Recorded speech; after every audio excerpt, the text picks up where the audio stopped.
인류는 수많은 전환점을 지나왔다. 그러나 인도 출신의 젊은 예언자 아비기아 아난드의 말에 따르면 우리가 곧 경험하게 될 것은 단순한 정치적 위기나 사회적 재편이 아니다. 그것은 훨씬 더 거대한 무엇이다. 루돌프 슈타이너, 노스트라다무스, 그리고 잊혀진 한국의 과 같은 이름들이 이미 예견했던 바로 그것. 그들은 이 시간이 올 것이라 예언했다. 분열, 붕괴, 그리고 계시의 시대. 그리고 이제 처음으로 아비기아 아난드는 그의 시선을 바로 한국으로 돌렸다. 세계 전체도 서구 열강도 아닌 눈에 보이는 것과 보이지 않는 힘이 교차하는 이 작고 강력한 지점에 집중했다. 전날 밤 100만 명 이상이 시청한 그의 라이브 방송은 단순한 예언이 아니었다. 그것은 소환이었다. 영적 경고였으며 깨어있는 이들의 마음을 깊이 울리는 메시지였다. 그는 이렇게 말하며 시작했다. 겉보기엔 단순해 보이나 고대의 힘이 실린 한 문장으로 모든 것은 북쪽에서 불어오는 바람에서 시작되었다. 예언적 무게가 실린 말, 거대한 주기가 다시 돌고 있다는 신호, 구조적 변화가 움직이고 있다는 징조. 그러나 그는 정확히 무엇을 보았던 걸까? 그 바람은 과연 무엇을 품고 있는가? 아난드는 노골적인 전쟁이나 직접적인 경제 붕괴를 말하지 않았다. 그는 세 가지 징조, 이미 우리 곁에 존재하는 세 가지 조용한 전조를 말했다. 그리고 이 징조들에 따라 모든 계시가 펼쳐질 것이라 했다. 그는 그것들을 이렇게 불렀다. 정치적 공허, 경제적 침식, 사회적 분열. 각각은 평범하게 보일 수 있으나 이 세 가지가 동시에 존재할 때 그것은 더 큰 사건의 서막이 된다. 당신이 한국에 살고 있다면 아마 이미 그것을 느꼈을 것이다. 말로는 설명되지 않지만 몸으로 느껴지는 감정, 일상이 되어버린 모호한 불안, 설명할 수는 없지만 여전히 존재하는 긴장감, 무언가가 곧 일어날 것 같지만 아무도 정확히 그것이 무엇인지 모르는 상태. 어쩌면 당신은 이미 정치인들의 논쟁을, 경제학자들이 수치를 포장하려 애쓰는 모습을, 희망을 잃어가는 젊은이들을, 침묵 속에 살아가는 노인들을 보았을 것이다. 아난드에 따르면 이것들은 단편적인 현상이 아니라 변화의 북소리를 알리는 첫 번째 울림이다. 이 예언을 더욱 불안하게 만드는 것은 바로 수렴이다. 한 명의 예언자가 말할 때는 귀에 깊게 듣는 것이 신중하다. 그러나 서양과 동양 고대와 현대의 다양한 전통이 동일한 시간과 장소를 가리킬 때 그것은 단순한 우연이 아니다. 그것은 패턴이다. 그리고 그 패턴은 2025년을 향해 수렴되고 있다. 아난드와 많은 이들에 따르면 2025년은 예언적 관문의 무게를 지닌 해이다. 하늘과 땅이 나란히 정렬되는 해. 한국이 단순히 분단된 국가가 아니라 인류의 영적 재생의 중심이 될 수 있는 해. 무기로 인해 경제로 인해가 아니라 고통이 지혜로 전환되는 그 힘으로 인해 그렇다. 아난드에 따르면 미래의 한국 지도자는 안락함 속에서 등장하는 인물이 아니다. 그는 3번이나 거절당한 사람일 것이다. 실패와 고통의 그늘을 지나온 사람, 상처를 이해하는 자, 왜냐하면 그 자신도 상처 입은 자이기 때문이다. 그는 전통적인 정치인도 종교 지도자도 재벌도 아니다.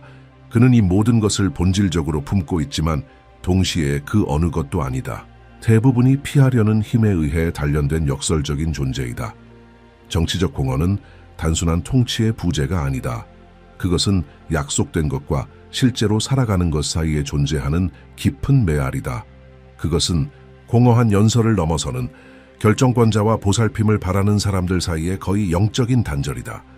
지도자들이 토론과 공약을 주고받는 사이 국민은 보이지 않는 폐허 위를 걷고 있다. 집세를 내기 위해 고군분투하는 가정, 냉혹한 현실 앞에 꿈을 포기하는 청년, 이야기할 사람이 없이 하루를 마감하는 노인, 이 모두가 하나의 조용한 예언의 장창들이다. 방향의 부재는 정치만의 문제가 아니다. 그것은 집단적 목적, 혼의 부재다. 두 번째 징조는 더 미묘하고 더 깊은 차원이다. 그것은 안정으로 가장된 경제적 취약성이다. 대형 투자자들이 조용히 발을 빼기 시작한다. 쇼윈도는 여전히 불을 밝히고 있지만 그 이면엔 공허가 커지고 있다. 소비의 희망은 내일의 대한 두려움으로 바뀐다. 한때 단순한 경기 순환처럼 보였던 것은 주의 깊은 눈에는 집단 정신의 쇠약이라는 진면목을 드러낸다. 경제는 단순한 숫자가 아니다. 그것은 사회의 맥박이고 신뢰와 기대, 삶의 충동의 반영이다. 경제가 병들면 단지 시장이 무너지는 것이 아니다. 국가 전체의 몸이 흔들리기 시작한다. 아비기아 아난드는 이를 전통적인 위기가 아니라 집단적 정서 붕괴로 묘사했다. 꿈의 문을 닫고 돈을 감추며 위험을 피하는 사람들, 살아가는 것이 아니라 버티는 사람들, 이 위축이 바로 그가 말하는 보이지 않는 침식이다. 지진은 없지만 금이 간다. 폭풍은 없지만 불안의 기운이 감돌며 더 큰 무언가를 예고한다. 그리고 마침내 세 번째 징조가 나타난다. 사회적 분열. 이는 단순한 의견 차이가 아니다. 공동체의 혼에 생긴 균열이다. 세대 간, 지역 간, 사상 간, 가족 간의 갈등. 대화는 충돌이 되고 시선은 서로를 피하고 공통 언어는 사라진다. 같은 식탁 위에도 더 이상 나눔은 없고 무장한 침묵과 긴장된 눈빛, 오래된 불신만이 남는다. 과거에는 하나의 몸처럼 어려움을 견디던 이 나라는 이제 안에서부터 갈라지기 시작한다. 이 분열은 가장 위험한 전조다. 한 나라는 금융위기에도 정치적 붕괴에도 버틸 수 있다. 그러나 그 국민이 서로를 더 이상 알아보지 못할 때 더는 지탱할 수 없다. 고대 예언자들이 바로 이 지점을 하나의 시대가 끝나는 시작점이라 말했다. 문명의 끝이 아니라 존재 방식의 끝, 조직 방식의 끝. 이제 더 이상 이 시대의 영혼을 담을 수 없는 구조의 끝이다. 그러나 무너지는 집이 그 아래의 땅을 드러내듯 이 세 가지 징조는 새로운 기반의 가능성도 함께 드러낸다. 아난드에 따르면 고통의 틈에서 무언가가 떠오르고 있다. 그 가능성은 높은 관청도, 종교의 설교대도, 주식시장도 아닌 곳에서 태어난다. 그것은 변두리에서, 유배지에서 거부당했던 이들, 고통받았던 이들로부터 시작된다. 그가 상징적으로 묘사한 새로운 지도자는 권력의 약속이 아니다. 그것은 국민이 극복한 상처의 반영이다. 그는 공허한 카리스마로 무장하지 않았다. 그는 상처로 덮여 있다. 이미 쓰러졌고 실패했고 외면당했다. 모든 것을 잃어본 자, 바로 그렇기 때문에 그는 인도할 수 있다. 어둠을 통과한 자만이 빛의 위치를 안다. 3번 거절당한 자는 더 이상 인정받기를 바라지 않는다. 그는 단지 섬기기 위해 존재한다. 그리고 그것이 그를 흔들림 없는 존재로 만든다. 역사는 언제나 그 전령들을 고통의 불로 단련한다. 광야 속 모세, 모든 것을 버린 붓다. 십자가 위 예수. 이들은 모두 하나의 원형이다. 상실로 시작해 사명으로 완성되는 여정의 상징. 그리고 지금 아비기아 아난드는 바로 이 동일한 여정을 누군가가 한국에서 살아가고 있다고 말한다. 세상의 눈엔 평범한 사람, 그러나 운명의 눈엔 비범한 존재. 그는 고통에 의해 무너지지 않았다. 정련되었다. 거절 하나하나, 추락 하나하나가 정화의 과정이었다. 불꽃 속에 남은 것, 그것이 진짜다. 영웅이 아니라 거울. 그를 바라보는 순간 사람들 안에 잠들어 있던 무언가가 깨어난다. 그의 힘은 그가 품은 진실에 있다. 그리고 그 진실은 여전히 믿는 이들의 마음속에 서서히 울려 퍼지고 있다. 여전히 희망하는 자들의 마음속에 아난드만 이 기운을 감지한 것은 아니다. 태고부터 세기와 대륙을 초월한 먼 목소리들이 모두 같은 방향을 가리켜 왔다. 노스트라다무스는 동방에서 솟아날 보이지 않는 힘을 말했고, 루돌프 슈타이너는 지구의 영적 중심이 서양에서 동양으로 이동할 것이라 예언했다. 그리고 한국 민중의 혼 속에 성물처럼 간직된 은, 거대한 체제들이 무너진 후 더는 기댈 곳이 없어진 때에 새로운 지도자가 등장할 것이라 속삭였다. 그 시간이 바로 지금이다. 절정은 폭발 속에 있지 않다. 깨어남을 앞둔 고요함 속에 있다. 무겁고도 깊은 의미를 품은 침묵, 바로 그 침묵 속에서 무언가가 태어나고 있다. 아직 보이지 않지만 이미 존재한다. 그것은 치유를 일으키는 만남 속에, 운명을 바꾸는 익명의 선택 속에, 거짓을 더 이상 견디지 못하는 시선 속에, 시스템에 짓눌리면서도 여전히 선을 택하는 이들의 침묵 속에 맥박친다. 그 보이지 않는 공간에서 새로운 지도자가 떠오르기 시작한다. 공적 인물이 아니라 현존하는 힘으로서. 그는 스포트라이트를 필요로 하지 않는다. 그의 존재는 그를 둘러싼 사람들의 내면 변화 속에서 드러난다. 그가 지나간 자리에선 가면이 벗겨지고 겉모습은 사라지고 진실이 드러난다. 왜냐하면 그의 존재 자체가 하나의 예언이기 때문이다. 아난드는 3번의 거절을 말했다. 이 존재가 부정당하고 배신당하고 잊혀졌던 3번의 순간, 그러나 그 각각의 추락은 세상이 아직 이해하지 못하는 방식으로 그를 빚어냈다. 그의 인격은 굴욕 속에서 단련되었고 그의 힘은 무력함 속에서 태어났으며 그의 사명은 외로움 속에서 굳어졌다. 그는 구세주처럼 등장하지 않는다. 하지만 그의 내면에는 치유의 암호가 새겨져 있다. 고대인들이 상처 입은 치유자라 불렀던 자, 깨졌기 때문에 이끌 수 있는 자, 찢겼기 때문에 다시 연결할 수 있는 자, 버림받았기 때문에 앞장설 수 있는 자, 그 남자 혹은 그 여자는 우연히 변두리에 있는 것이 아니다. 그는 관찰하고 있다. 듣고 있다. 기다리고 있다. 그리고 시간은 마치 우주의 시계처럼 그 존재가 그림자에서 벗어나 등불이 될 순간을 향해 다가가고 있다. 그러나 준비되고 있는 것은 단지 한 사람이 아니다. 한 민족 전체다. 고통으로 각인되고 분단으로 단련되고 전쟁으로 시험받고 저항으로 빚어진 한국은 이제 가장 신성한 역할을 수행할 순간에 가까워지고 있다. 군사 강국으로서도 문화 제국으로서도 아닌 세계의 영적 거울로서 이 예언은 정복을 말하지 않는다. 그것은 조용한 영향력을 말한다. 강한 빛이 아니라 진실된 빛을 말한다. 한국은 새로운 지배자가 되지 않을 것이다. 새로운 기준점이 될 것이다. 권력이 아니라 모범으로서 굶주림을 이겨낸 민족, 점령을 견뎌낸 민족, 파괴에서 다시 일어선 민족, 자신의 손으로 집을 다시 지은 민족, 억압 속에서도 정체성을 지켜낸 민족, 그리고 이제 더 큰 것을 향해 나아갈 준비가 된 민족, 길잡이가 되는 것. 우주적 징조들의 수렴은 단순한 우연이 아니다. 그것은 보이지 않는 인장의 역할을 한다. 목성과 해왕성이 형성하는 천상의 십자가가 한반도 상공에 나타나는 일은 800년에 한 번 있는 일이다. 과거 이 정렬이 일어났을 때 제국이 무너졌고 혁명이 일어났으며 세계의 질서가 재편되었다. 그리고 지금 이 같은 천문학적 구성은 한반도를 비추고 있다. 하늘은 말하고 있다. 그리고 그 말은 결코 헛되지 않다. 더불어 한국 역사 속 38년 주기도 이제 정점을 향하고 있다. 1949년 대한민국의 공식 탄생, 1987년 민주주의의 외침, 그리고 이제 2025년 또 다른 38년 후, 이번에는 정치도 법률도 아닌 영적 전환, 내면의 정체성 수립, 한 민족이 가장 깊은 목적과 다시 연결되는 순간 고대인들은 이를 시공의 공명, 즉 동시성이라 불렀다. 별자리 신화, 인간의 선택이 하나로 만나는 지점, 위의 것이 아래의 것과 일치하는 때, 역사가 단순한 사건의 연속이 아니라 하나의 신성한 도형으로 드러나는 때, 불교의 오래된 가르침은 말한다. 법륜이 더욱 빠르게 회전하는 시대, 집단적 고통이 절정에 이르는 시대. 그러나 이는 파멸을 위한 것이 아니라 깨달음을 위한 것이다.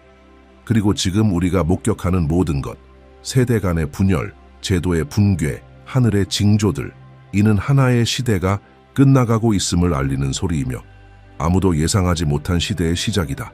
새로운 시대는 명령처럼 오지 않는다. 그것은 작동하는 침묵으로 스며든다. 낡은 정치체제는 외부의 공격이 아니라 내부의 고갈로 무너진다. 신뢰가 사라지고 구조가 안에서부터 썩기 시작하며 국민은 더 이상 믿지 않는다. 더 이상 기대하지 않는다. 바로 그 공허 속에서 상상할 수 없던 일이 일어난다. 중심이 이동하기 시작한다.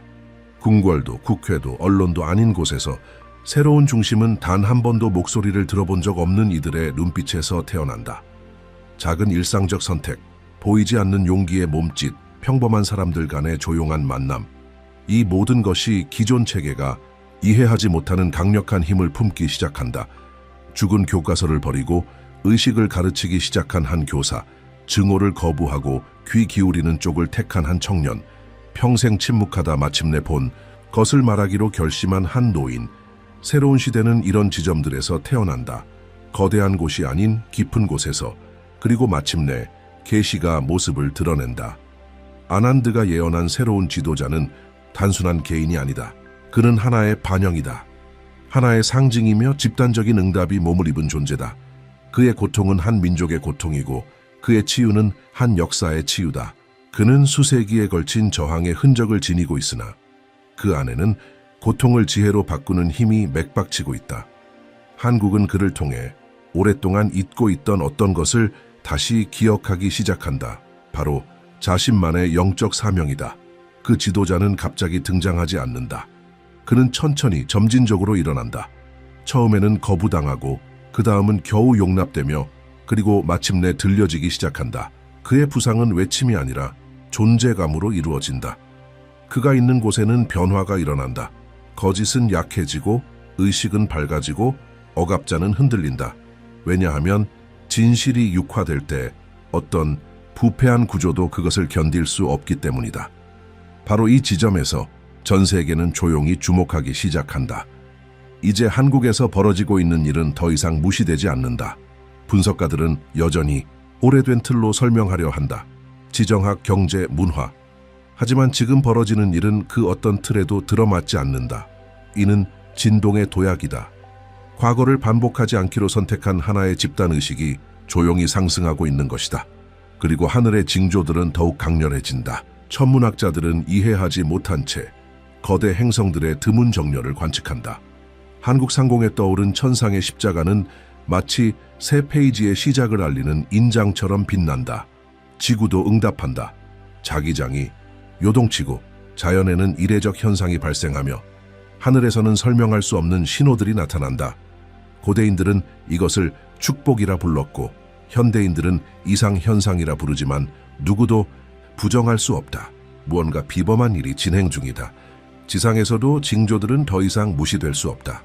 성스러운 산들이 이성을 초월한 빛을 뿜어내고 전통 언론은 침묵하지만 증언은 쌓여간다. 오랫동안 말을 아껴온 원로들이 잊힌 언어로 말하기 시작하고 아이들의 꿈은 예언처럼 선명해진다. 모든 것이 마치 거대한 시계가 새로운 순환을 시작하기 직전 마지막 한 번의 똑딱임을 알리는 듯 움직이고 있다. 그리고 이 소용돌이 속에서 통합이 태어난다. 정치, 영성, 문화, 과학을 나누던 경계가 무너진다.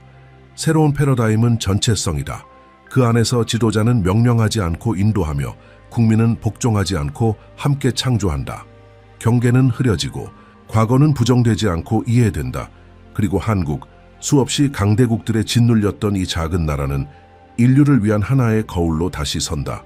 2025년은 더 이상 단순한 달력 속의 숫자가 아니다. 그것은 문턱이다. 하나의 통과점이다.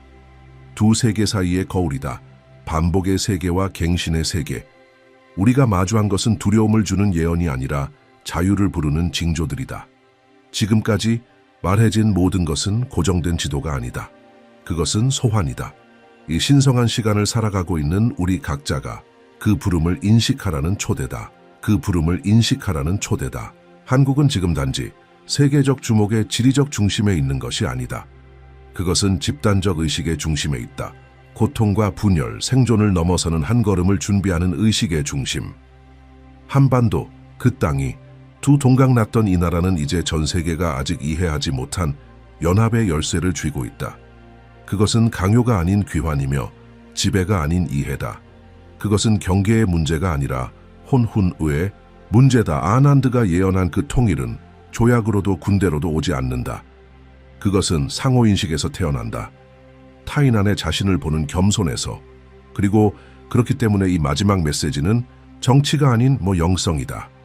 지금 한국에 뿌려지고 있는 씨앗은 전 세계에 영감을 줄 가능성을 품고 있다. 힘의 모델이 아니라 의식의 모델로서 떠오르는 네 가지 리더십, 경제, 문화, 정치, 영성. 이것들은 고립된 구조가 아니다.